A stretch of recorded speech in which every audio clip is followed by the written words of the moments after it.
Hi, America. We're here to talk about Barack Hussein Obama. No, no, Obama. No, no, no, no, no, no, no. His name and religion aside, no one says Hussein out loud in the media. They just say Barack Obama, and that's the end of it. So there's a reason for it because they want him to be the leading candidate. They're setting you up, America. They're setting up the Fox network, to give you these two candidates, and they're setting up your brain to only accept these two candidates, possibly Hillary. No one knows. We'll get onto the superdelegate thing in another video. Let's see. His name and religion aside, let's talk about his foreign policy ideologies. Oh yeah, he has none. You have to realize that his sitting council or foreign council advisors, the people he turns to answer the questions that his constituency is asking, are former members of the CIA, military retirees, and big war manufacturer. He's the ninth cousin to the vice president, Dick Cheney, which makes him the second cousin, once removed, ninth cousin twice removed to Dick Cheney, second cousin to George Bush Jr., once removed. Okay, it's a lot to remember. Non-elect Dick Cheney and I don't care about his sexual preferences. Everyone's heard this situation. No one knows whether or not it's true, and no one cares. Okay, it's not as big news as everyone plays it off to be. The man had no reason to lie in his book. He talked about his drug use. He talked about the seedy life that he lived, and they're trying to manipulate that. How many of you in America are without sin of some kind or another? And I'm going to explain why. Because, when you recover, well, liberty is all things when you recover and change your life. That's liberty. When you just seek something better in your life, that is liberty. And I have found that most of us realize our errors, but it requires maturity. Popular culture requires people to experiment. Pop culture, not culture, pop culture, which includes TV, radio, movies. He grew up in the same era I did. It was the end of the drug era, the beginning of the sexual revolution, and freeing up your mind. So he was caught up in the same generational things everyone was caught up in at the time. And you turn your nose up and look away, or just not think about it very much. But the fact of the matter is it was just the generation. And it was our mainstream media and the Council on Foreign Relations that put it there. They control most of the media. Now they control all of it.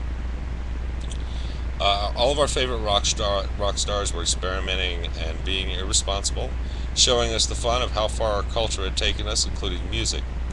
Now, some of these people OD'd. Remember Jim Morrison or Jimi Hendrix or Kurt Cobain? It was all part of our generation. We were all experimenting with drugs. Recently, Anna Nicole Smith died of a drug overdose. Heath Ledger, good actor. Anna Nicole Smith, model. That's all I'll say. These were our idols. So Barack, myself, and a bunch of others were emulating what they told us to be mainstream idols. And now we look on at other idols who are drunk and trashed and carrying on. So that's part of his influence. For us, imitation is the sincerest form of flattery.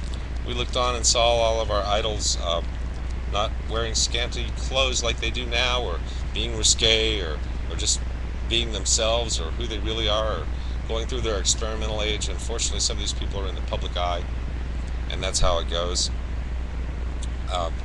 Socially irresponsible, it's when we grow up, we figure these things out, and we change. But we look at what we're seeing now. I don't care that he's a smoker.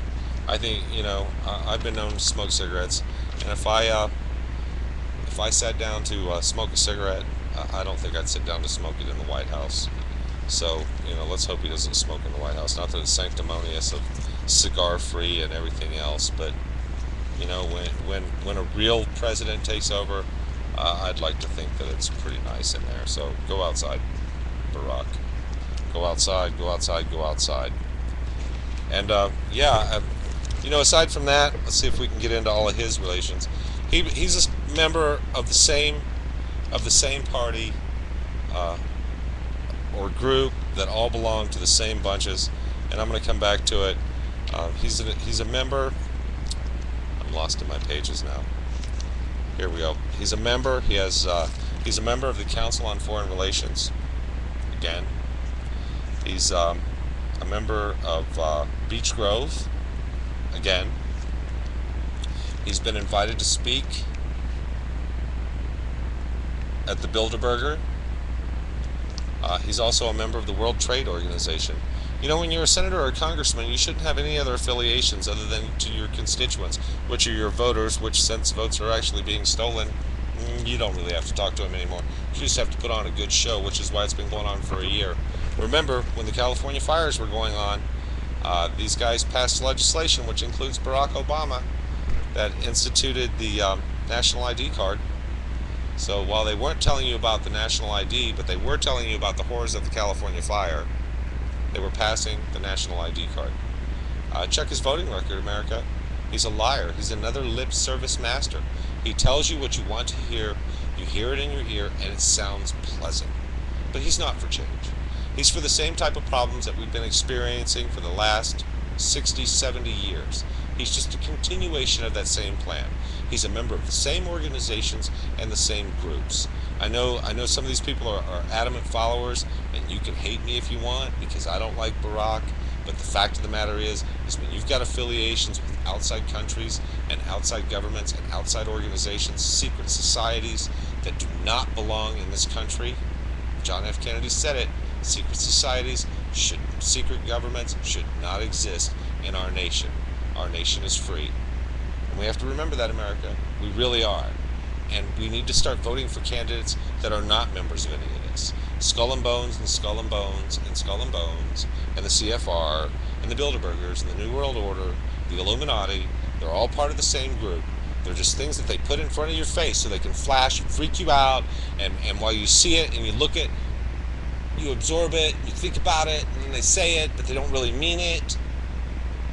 Remember, he was elected on a get us out of Iraq vote, or on a get us out of Iraq campaign, and he was voted in. And we were looking forward to it. And did it happen? No. Because everyone says if we get out now, it'll just be a mess. Well, we left Afghanistan in turmoil, which is why I was glad we went back to Afghanistan. When we went to Afghanistan, we promised them a rebuild after they were done beating the communists out of their nation. And they did. Al-Qaeda, which our CIA trained, pushed them back out of the country, and we just pretty much left. We went on to southern Europe, toward the old communist bloc, and started helping out countries there, and that's something else for another video. But Barack Hussein Obama, I have nothing good to say about someone who just gives me lip service and then turns around and does something different. Because I promise you, when I tell you I'm going to do something, I do something. And probably most likely so do you, because a promise is a promise. And he's just another liar. So here's what I have nice to say about Barack Hussein Obama. Good luck. No Obama.